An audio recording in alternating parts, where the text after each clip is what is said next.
Chapter 14 Adam to the Rescue. The sound of horses' hooves behind him made him scramble off the road again to hide behind a big clump of ferns in the ditch. When he saw that it was only a couple of chapmen with their small trunks fastened behind their saddles, he jumped out and called to them, "Hi, stop! There's been a robbery, and I want to find the sheriff." At the word robbery, they turned pale, whipped up their horses, and galloped away, leaving Adam standing in the road looking indignantly after them. After that, Adam saw nobody till he left the wood behind. Then the first person whom he came on was a young shepherd, who was eating his dinner under a hedge with his dog sitting up watchfully beside him, and his flock grazing in the field before him. Because Adam spoke the northern dialect, and the shepherd an extreme southern one, they had trouble at first in understanding each other. The shepherd thought that Adam wanted something to eat, and offered him some bread and salt herring. Adam sat down cross-legged on the ground beside the strong young man with the kindly brown eyes, and had first a drink of clear cold water from the stone jug, then, a little hesitantly, some of the fish and bread. There seemed to be plenty of it, and he was very hungry. Between mouthfuls, gesticulating with his hands and going back to find other expressions for words the shepherd did not understand, he told his story. "I want to find the sheriff," he finished. "If we go back quickly enough, maybe we can catch the robber knight and rescue poor Dwayne William, so he can take his things to the fair after all." "I don't know where the sheriff is," answered the shepherd, "but Sir Adam Gordon is bailiff. He'll be your man. He's hot against robbers. His father was an outlaw knight himself, almost 30 years ago it were, my grandmam told me, and he frightened all the countryside from Farnham to Hollisford.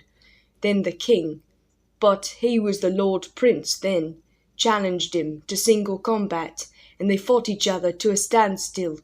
Prince Edward had a band of men with him, but he wouldn't let them help.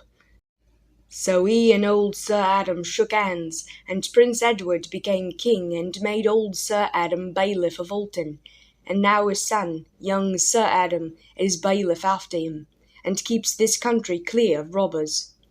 "My name is Adam too." The shepherd made a joke. His eyes crinkled first, and then his mouth twisted at the corners. "Look out for apples," he said, and burst out laughing. Adam smiled politely, though the joke was no new one to him. Adam, father of us all, the boys used to call him at St. Albans, and it was considered endlessly funny to offer him an apple. "It's the forest that gives them a chance to get away," said the shepherd, returning to the robbers. "You say he was a knight? Did you notice his bearings?" "He hid them all, except his crest. That was a leopard." The shepherd shook his head. "Sir Adam will know. He's lord of the manor here. This is his demesne land, and his flock, and I'm his shepherd. The village over yonder belongs to him. You'll see the manor house beyond the church. Go tell him what you saw, and don't let the steward put you off. It's harvest time, and he'll be in a tizzy over it." Adam thanked the shepherd for his dinner and got up to go. "Have you seen a minstrel pass this way?" he asked. "There's many a minstrel passes this way. I don't pay much heed to them. A lass in the village told me there was one by with a dog that could walk on his hind legs like a little man." "When was that?" Adam interrupted eagerly. "I don't remember. 2-3 days ago." "Was it a red spaniel?" "Bless you, lad, I didn't see him. The lass said she wished she had one like him, but I gave her a kitten instead. Pure white it were, with blue eyes and one black paw. She was pleased. Liked it better than a dog, she said." Just like a girl, thought Adam coldly. 2-3 days ago Jenkin and Nick had passed this way, and some girl would rather have a kitten than Nick. The wind blew softly over the field and stirred the bracken around a rock.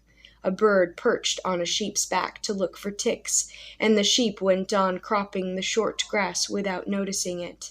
Adam felt drowsy after his dinner, and this would have been a good place to lie down and sleep for a while, but he had tarried too long already. He set off at a brisk pace in the direction the shepherd showed him. He passed the fields that were being harvested, and saw what must have been the whole village, men, women, and children, out working in the sun. Some cut the grain with long scythes, some followed behind and bound it into sheaves. Some piled the sheaves into great wagons. Franklins with rods in their hands walked among them, seeing that they were doing the job thoroughly, and that all of the grain went into the wagons. It was the Lord's fields they were harvesting now, putting in the days of boon work that each villein was required to give to his Lord. Across the road Adam saw the fields that belonged to the villeins, waiting to be harvested. They were laid out in strips with unplowed land between them to separate one man's holdings from another's. The breeze sweeping over the golden grain made paths and swirls in it. The village itself was deserted, except for a few mothers and babies and lame folk. The houses and the cottages, each in its garden, clustered together along both sides of the road, while the fields and the meadows and the pasture land and woodland spread out all around them as far as the eye could see. Beyond the church, as the shepherd said, was the Lord's gateway, and beyond that, sitting on a bit of a hill where it could overlook the village and the land that belonged to it, was the manor house.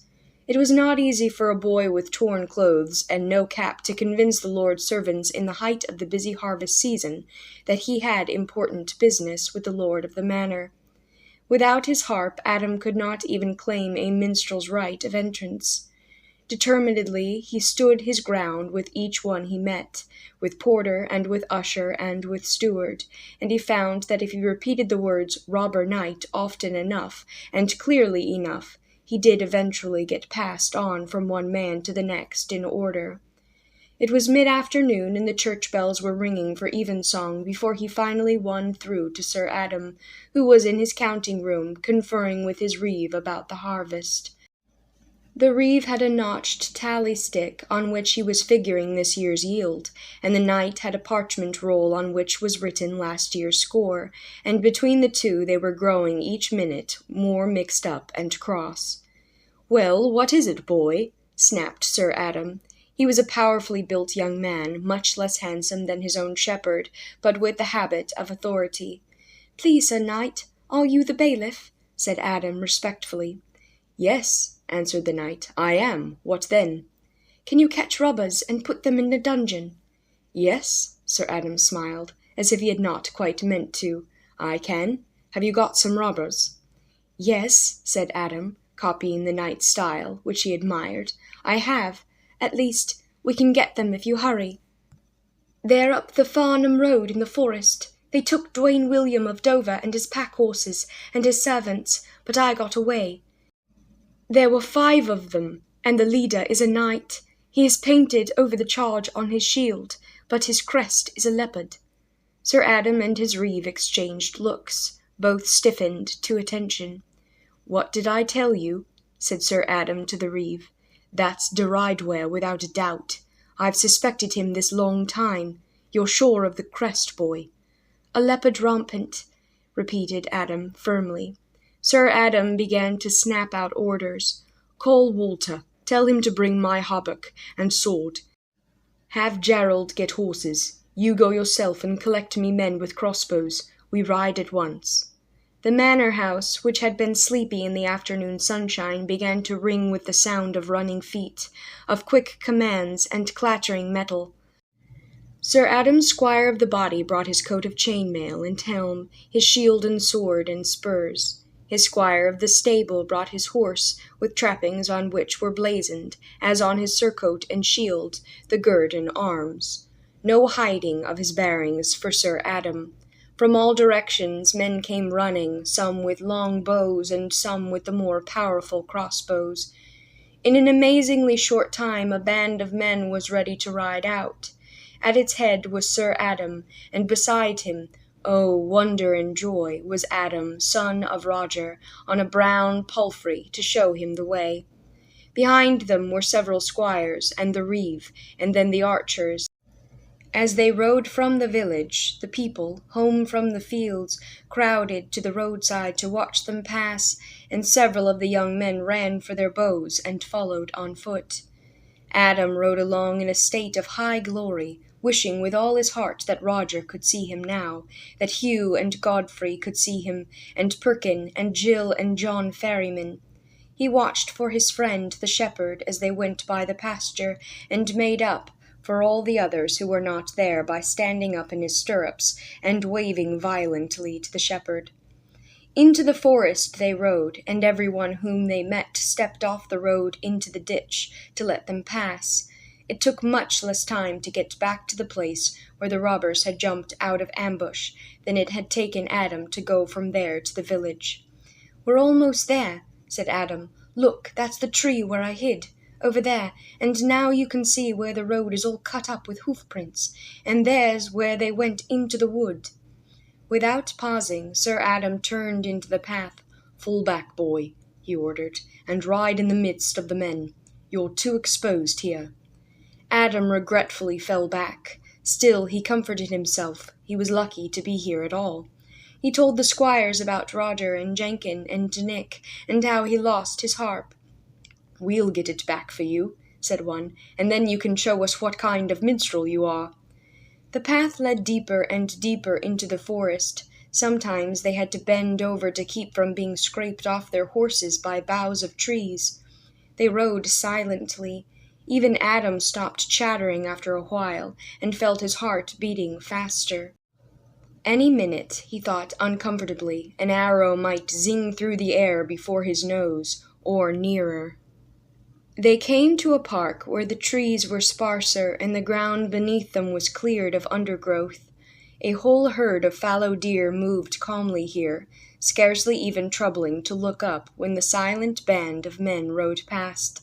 Then the path forked, and Sir Adam took the left-hand branch. The squires nodded to one another. "He knows," said one. "He's been looking for a chance to catch to Rideware." Before long they came to Rideware Hall, a stout stone house protected by a wall and a moat. Adam hardly knew what he expected when he saw the moat. A siege possibly, certainly a fight, and perhaps even hot lead pouring down from the top of the wall. What happened was that they found an ordinary plank bridge, not a drawbridge at all, across a stagnant and scummy bit of water, shallow enough to wade in. Sir Adam rode over and pounded on the door in the wall with his mailed fist. After some delay it was opened by an agitated-looking porter. "Sir Robert is not at home," he declared over and over, but the bailiff only pushed him aside, and the others crowded after him. When the Squire Walter leaned forward and said something in a low voice, Sir Adam, turning in his saddle, commanded, "Surround the house. There may be a postern door." Adam heard some of the men behind him obediently wheel their horses, but his eyes and ears were all for what was going on in front of him. They were in a muddy courtyard now, where various wooden sheds were built against the thick outside wall. Some chickens fled squawking with spread wings before them, and from a pen in one corner came the excited barking of several dogs. A monkey tied to a post scrambled up it, and chattered shrilly from the top. The hall itself was a stone building, jutting out from the wall opposite the entrance, with narrow pointed windows and a rather impressive flight of stone steps leading to a stout wooden door banded with iron hinges, ending in a fleur-de-lis design. This door now opened, and a pale, thin lady in a green gown with wide sleeves stood at the top of the steps. "Sir Robert is away," she said in a thin, reedy voice. "If he were here, he would resent this intrusion." Her words were disdainful, but she looked frightened and sad. Adam felt sorry for her, and so, evidently, did Sir Adam, for he answered her gently enough as he dismounted and strode up the steps. "I have reason to believe that he is here. I must ask you to stand aside and let me enter."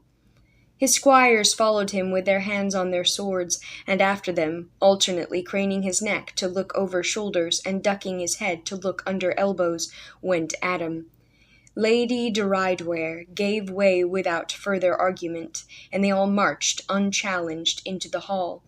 It was dark inside, for the wooden shutters had been closed.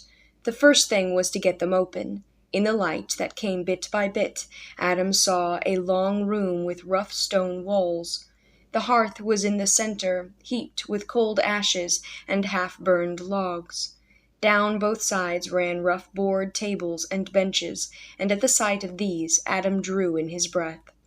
They were strewn with heaps of beautiful brocades and velvets and silks, and with little bags and boxes of rare spices.